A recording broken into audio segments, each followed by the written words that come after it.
supermodel. Your ass from the side looks just like a cold bottle. I love the way you ride, put that thing on full throttle. So get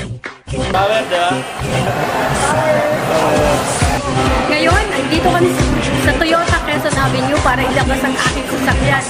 Grabe, as in very excited. troublemaker, and I'm a troublemaker. Throw your hands up if you believe in me now. I keep my hands up and do it all for you now. Sing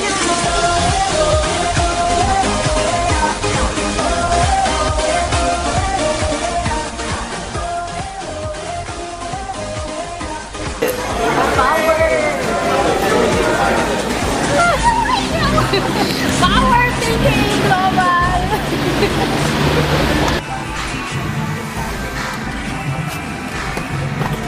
Hi guys! Ito na! As in, masasakyan ko na. Ang dream car ko, nakuha ko na dahil sa AIM Global. Wow! Power talaga! AIM Global, salamat! Ako si Maricel Bawi from San Mariano, Isabela.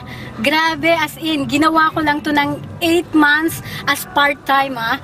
Grabe, as in, ang nangyari sa buhay ko. Sobra, as in, nakaka-excite. Hindi ko in-imagine mapapasa sa akin na ito talaga. As in, talagang dream car ko lang to noon, pinangarap. Pero ito na, hawak-hawak ko ng manibela.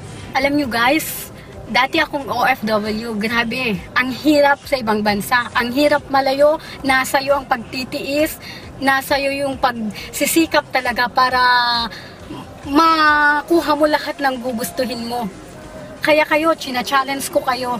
Kung narating ko man ito, dahil yun, determinado ako.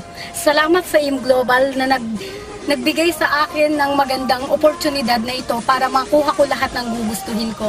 Kung noon, dati nga magsabi yung mga magulang ko na kung anong gusto nila. Naku, ang hirap, pag-iisipan ko muna. Pero nung nakilala ko itong AIM Global na to, ako na mismong nagtatanong, oh, anong gusto mo? Ading, anong gusto mo? Yun, lahat na ibigay ko sa kanila kung anong gusto niya. Kung dati nakasan lang lupa namin, na ibalik ko dahil sa AIM. Alam mo yon, mahirap talagang buhay abroad. Tiyak naman ako. Kasi ako lang yung inaasahan ng parents ko.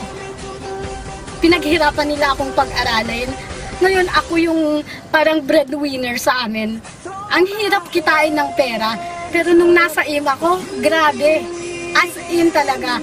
Hindi yung grabing matotorture kang mag-isip na magbigay sa magulang mo. Pero nung nag-AIM Global ako, Nay, ano gusto mo? Nay, ganito, ganyan. Ay, ang saya-saya talaga na may bigay mo lahat ng gusto ng mga mahal mo sa buhay. Kaya nagpapasalamat ko sa AIM. Power ka talaga.